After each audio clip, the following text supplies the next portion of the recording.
Assalamualaikum warahmatollahi wabarakatuh. Izin memperkenalkan diri, nama saya Hesti Widya Astuti, NIM 1806203. Saya dari kelas 3 FPGSD. Terima kasih. Perkenalkan, nama saya Duana Arianti Dewi dengan NIM 1806689, nomor absen 23, kelas 3 FPGSD. Perkenalkan, nama saya Nita Nurpinare Porwati dengan NIM 1808149, nomor absen 29, kelas 3 FPGSD. Perkenalkan, nama saya Dila Mita Fauzia dengan NIM 1808158, nomor absen 30, kelas 3 FPGSD. Perkenalkan, nama saya Ika Mahfudoh dengan NIM 1808202, nomor absen 31 dari kelas 3 FPGSD.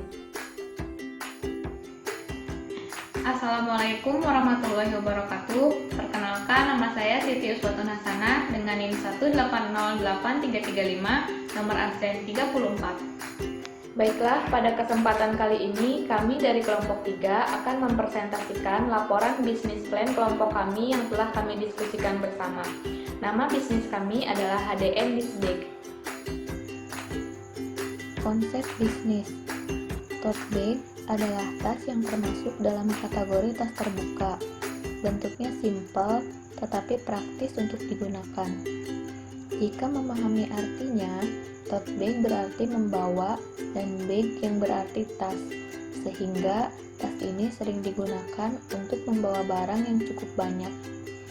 Oleh karena itu, kami menawarkan penggunaan tote bag yang ramah lingkungan serta pengganti kantong plastik, karena dengan menggunakan tote bag ini mengajak masyarakat untuk turut serta mengurangi penggunaan kantong plastik sekali pakai. Tas ini dapat dilipat menjadi kecil dan dicuci sehingga dapat digunakan berkali-kali. Desain dari tote bag ini sangat menarik, yaitu memiliki desain yang berbeda di setiap sisinya. Berdasarkan penjabaran di atas, penggunaan kantong plastik oleh masyarakat cukup tinggi, maka prospek usaha untuk membuat tote bag yang lebih trendy dan unik ini akan tinggi dengan diiringi semakin tingginya tingkat kesadaran masyarakat akan bahaya sampah dari kantong plastik. Untuk jenis bidang usaha kami merupakan usaha yang bergerak di bidang produksi, di mana usaha kami memproduksi sebuah barang yakni tote bag. Nah, untuk harga yang ditawarkan sangat terjangkau untuk semua kalangan.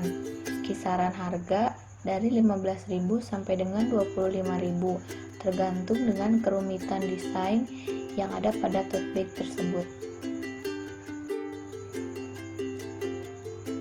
Selanjutnya, untuk visi dan misi dari usaha yang kami rintis, yakni menjadikan perusahaan yang menghasilkan produk tote bag yang berkualitas, ramah lingkungan, mengandung nilai edukasi, dan mengutamakan kepuasan konsumen.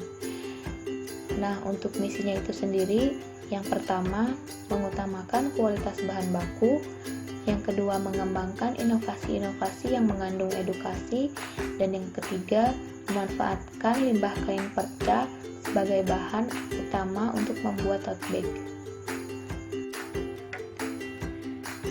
Terdapat contoh produk yang kami buat dan terdapat juga logo yang kami gunakan sebagai ciri khas dari produk yang kita buat. Selanjutnya adalah latar belakang dari ide usaha tote bag. Mengapa? Karena tote bag ramah lingkungan untuk mengurangi penggunaan kantong plastik. Nah, selain mengurangi penggunaan kantong plastik berlebih yang beredar di masyarakat, tote bag ini juga dapat mengurangi limbah kain perca karena memanfaatkan limbah kain perca sebagai aksesoris tote bag di bagian depan. Pada tote bag ini, desain yang dapat digunakan dengan cara dibalik, yaitu desain depan dan desain belakang. Fungsi utama dari tote bag ini adalah digunakan untuk membawa suatu barang sehingga dapat mengurangi pemakaian kantong plastik sekali pakai. Tetapi kita tetap memodifikasi dengan menambahkan ilmu pengetahuan umum, teori maupun gambar-gambar menarik, sehingga tote bag ini dapat menjadi media edukatif. Jika gambar atau desain pada sisi tote bag terdapat kaitannya dengan ilmu pengetahuan umum, secara tidak langsung bagi orang yang sering melihat akan mengingat tulisan atau gambar pada tas tersebut. Selain itu, tote bag yang kami kembangkan dapat dilipat dan akan semakin mudah untuk dibawa. Walaupun tote bag ini fungsi utamanya untuk mengurangi penggunaan kantong plastik, kami tetap akan mengedepankan nilai estetika sehingga banyak diminati masyarakat, khususnya pelajar.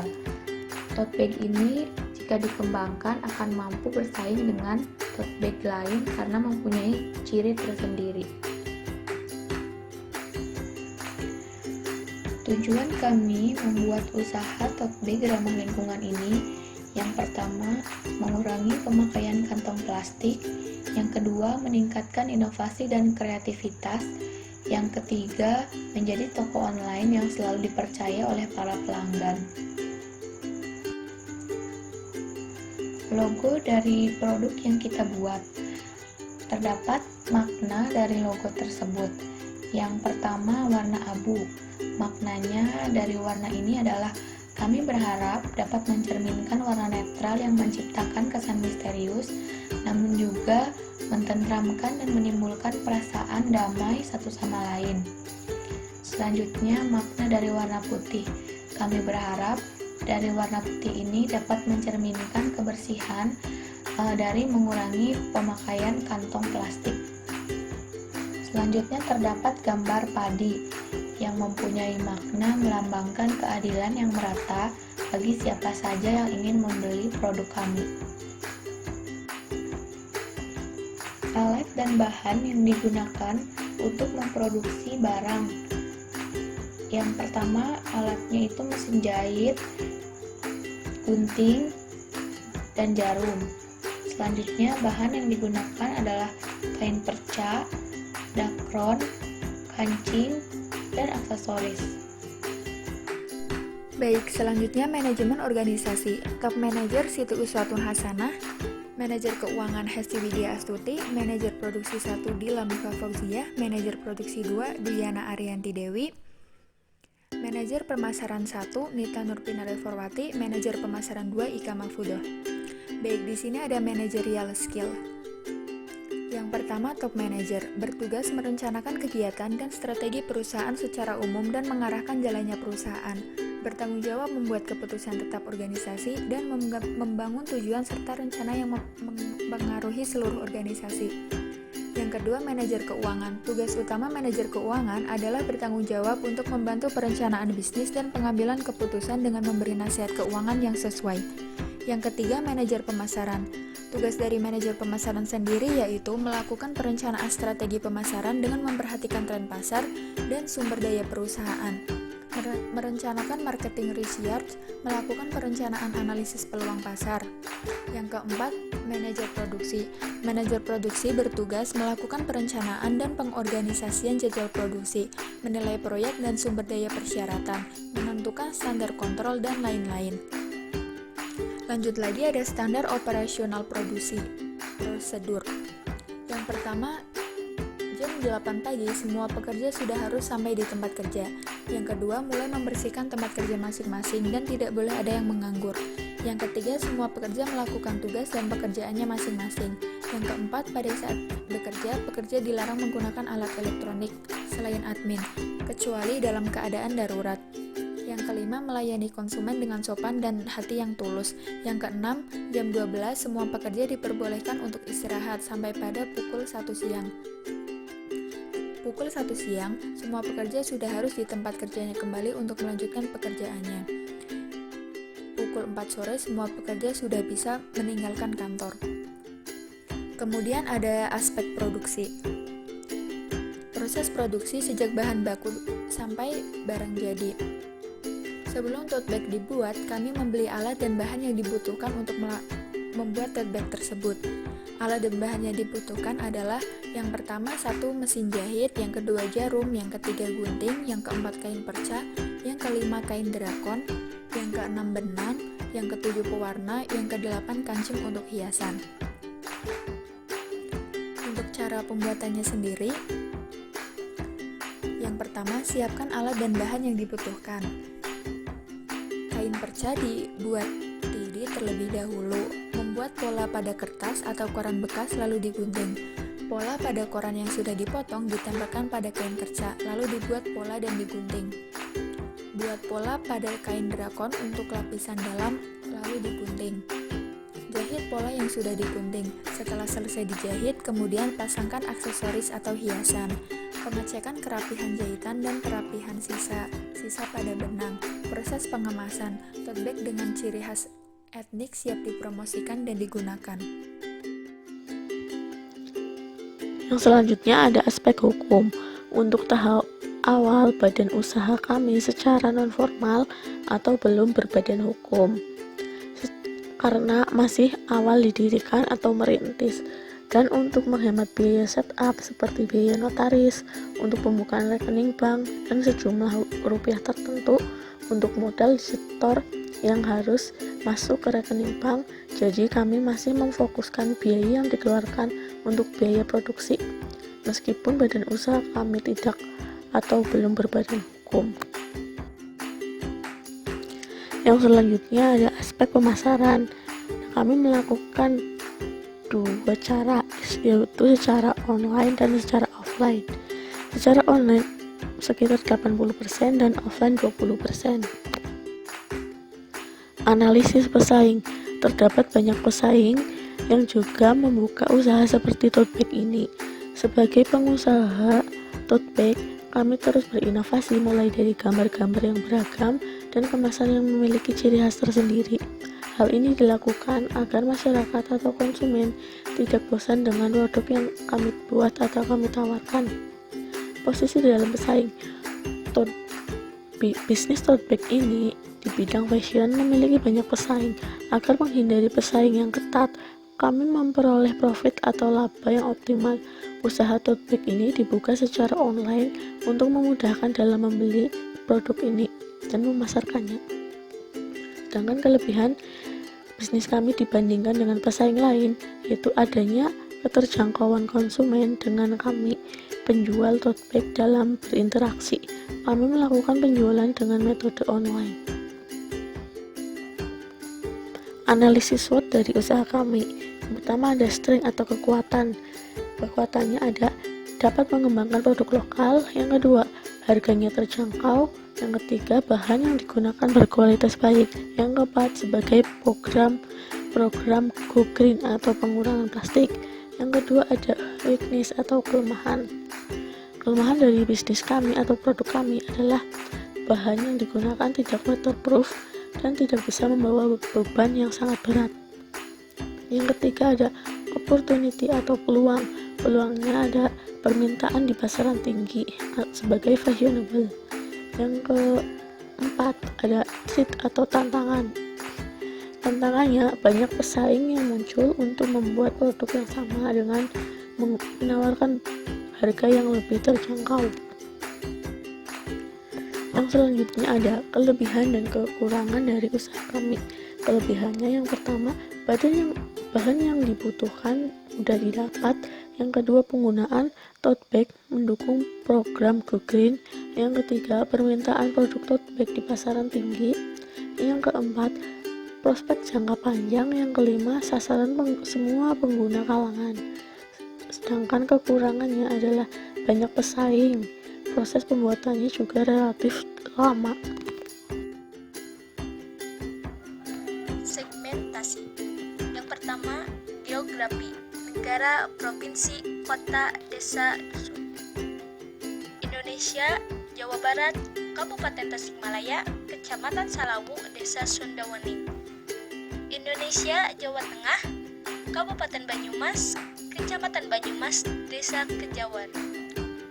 Indonesia, Jawa Tengah, Kabupaten Batang, Kecamatan Bandar, Desa Tumbrek, Dukuh Sikandri. Indonesia, Jawa Barat, Kabupaten Tasikmalaya, Kecamatan Sukarame, Desa Sukakarsa, Kampung Sindang Sari. Indonesia, Jawa Barat, Kabupaten Tasikmalaya, Kecamatan Cigalontang, Desa Sukamanah, Kampung Parakentang. Indonesia, Jawa Barat, Kota Tasikmalaya, Kecamatan Taman Sari, Kelurahan Setiawargi. Yang kedua, demografi, jenis kelamin, usia, tingkat pendapatan, tingkat pendidikan, agama. Perempuan, kisaran usia 12-16 tahun, tingkat pendapatan 0 rupiah. SMP, semua agama. Perempuan kisaran usia 15-22 tahun, pendapatan 0 rupiah, tingkat pendidikan SMA, perguruan tinggi, semua agama. Perempuan kisaran 12-17 tahun, tingkat pendapatan 0 rupiah, SMP, SMA, semua agama. Perempuan kisaran 12-30 tahun, tingkat pendapatan 0 sampai 1 juta rupiah, SMP, SMA, semua agama. Perempuan kisaran usia 15 tahun sampai 30 tahun, tingkat pendapatan 0 sampai 1 juta rupiah, SMP, SMA, semua agama. Perempuan kisaran usia 11 sampai 22 tahun, pendapatan 0 rupiah, tingkat pendidikan SD, SMP, SMA, perguruan tinggi, semua agama. Yang ketiga, psikografi, kaya atau miskin, gaya hidup, nilai-nilai yang dianut, kepribadian. Semua kalangan, gaya hidup dan program Go Green, nilai kebudayaan, cinta tanah air. Semua kalangan, gaya hidup sederhana, nilai kebudayaan, cinta tanah air, dan nilai kreativitas. Semua kalangan, gaya hidup dan mendukung program Go Green, nilai kebudayaan dan cinta tanah air. Semua kalangan sederhana, nilai kebudayaan, cinta tanah air. Semua kalangan sederhana, nilai budaya dan agama, cinta tanah air. Semua kalangan, gaya hidup sederhana, nilai kebudayaan, cinta tanah air, dan nilai kreativitas.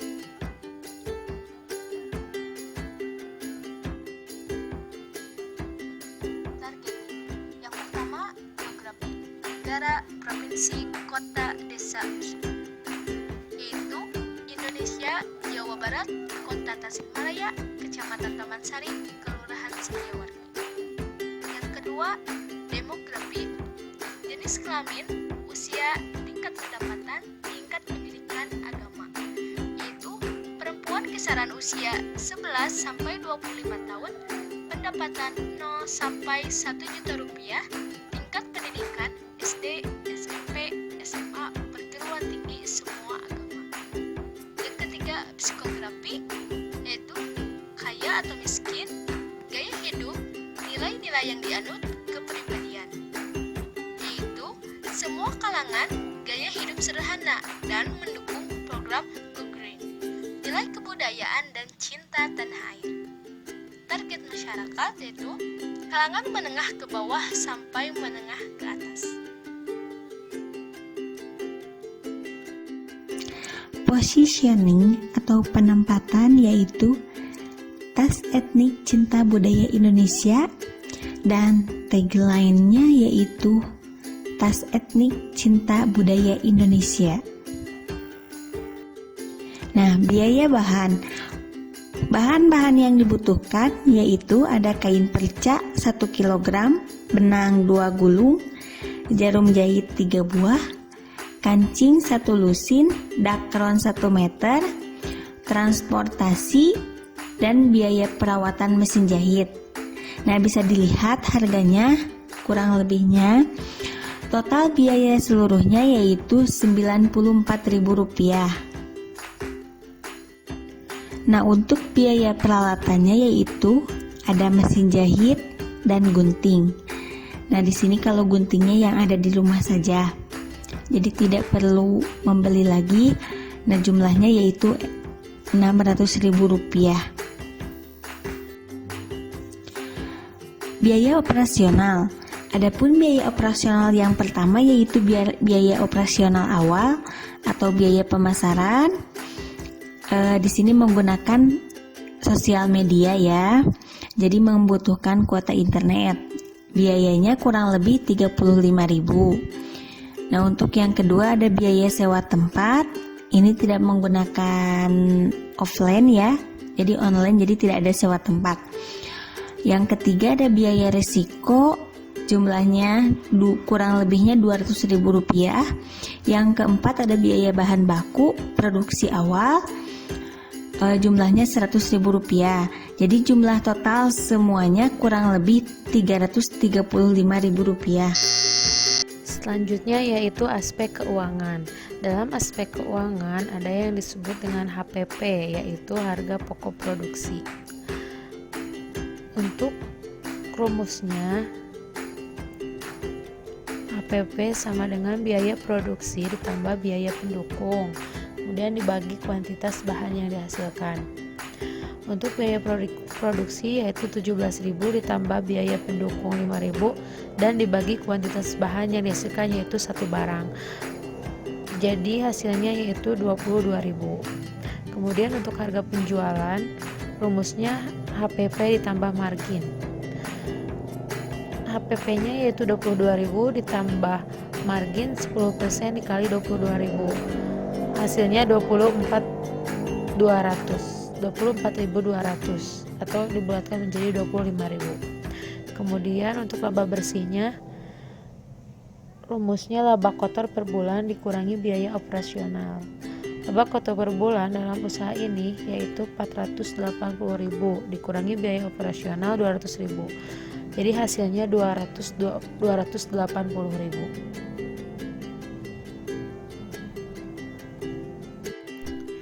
Aspek keuangan selanjutnya yaitu BEP atau istilahnya break even point. Break even point atau BEP adalah kondisi pengusaha tidak mengalami kerugian tetapi juga belum mendapatkan keuntungan. Berapa barang yang harus dijual setiap bulannya agar pengusaha tidak rugi? Berikut adalah cara menghitung BEP, yaitu total biaya operasional dibagi laba kotor per unit. Total biaya operasional usaha ini yaitu Rp200.000 dan laba kotor per unitnya Rp3.000. Hasilnya yaitu 67 pieces. 67 pieces ini barang yang harus terjual setiap bulan agar bisa menutupi biaya operasional. Selanjutnya ada payback period. Payback period adalah jangka waktu yang diperlukan untuk mengembalikan modal yang telah dikeluarkan. Cara menghitung payback period yaitu modal awal dibagi omset 1 bulan. Modal awal usaha ini yaitu Rp1.200.000 dan omset 1 bulannya yaitu Rp280.000. Hasilnya adalah 4,28, bisa dibulatkan menjadi 5 bulan. Jadi payback period membutuhkan waktu 5 bulan untuk mengembalikan modal yang telah dikeluarkan. Selanjutnya bisnis model Kampas. Nama usaha ini yaitu HDN Dish Bag. Jenis usaha yaitu menjual tote bag. Cerita singkatnya, usaha tote bag ini bertujuan untuk mendukung program Go Green agar mengurangi penggunaan plastik. Bahan-bahan yang digunakan untuk membuat tote bag ini sudah termasuk bahan yang berkualitas. Tote bag ini multifungsi, bisa digunakan untuk berbelanja dan bisa sebagai OOTD. Produknya yaitu tote bag. Kegiatan utama dalam usaha ini yaitu membuat pola, menjahit, dan memberi warna. Target konsumennya mahasiswa dan ibu rumah tangga. Strategi penjualan yaitu dipromosikan melalui sosial media dari mulut ke mulut. Modal usahanya yaitu Rp1.200.000. Untuk rencana keuangan ada biaya peralatan, biaya operasional, biaya pemasaran, dan biaya produksi.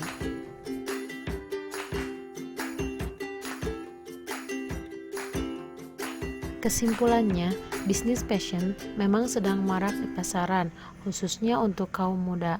Dewasa ini banyak anak muda yang menjajankan uang mereka di dalam dunia fashion, yaitu dalam bentuk online. Menurut kaum muda, banyak online shop yang menjual barangnya melalui online. Tote bag merupakan model tas zaman sekarang yang sedang digemari oleh masyarakat luas, terutama untuk anak remaja. Dengan bahan kanvas sebagai bahan utama untuk tote bag ini, kualitas tote bag ini lebih unggul daripada tote bag yang lainnya. Misalnya lebih tahan lama dan memiliki tampilan yang unik. Salah satu daya tarik tote bag ini adalah bentuknya yang stylish untuk kaum remaja. Selain itu, desain gambar tote bag ini pun dapat dikreasikan sendiri sesuai keinginan produsen maupun konsumen. Tote bag juga menjadi peluang usaha yang menjanjikan bagi usaha kecil menengah. Karena sekarang permintaan pasar terhadap tote bag sedang meningkat dan modal yang diperlukan tidak terlalu besar. Maka dari itu, kewirausahaan yang satu ini cukup menggiurkan dengan adanya kreativitas yang unik dan nyentrik. Tote bag kali ini akan membuahkan hasil. Banyak konsumen yang membutuhkan tote bag dengan bahan yang kuat dan pewarnaan yang unik. Dan kami juga sangat berharap ada sisi positif dari konsumen terhadap barang yang akan kami promosikan ini.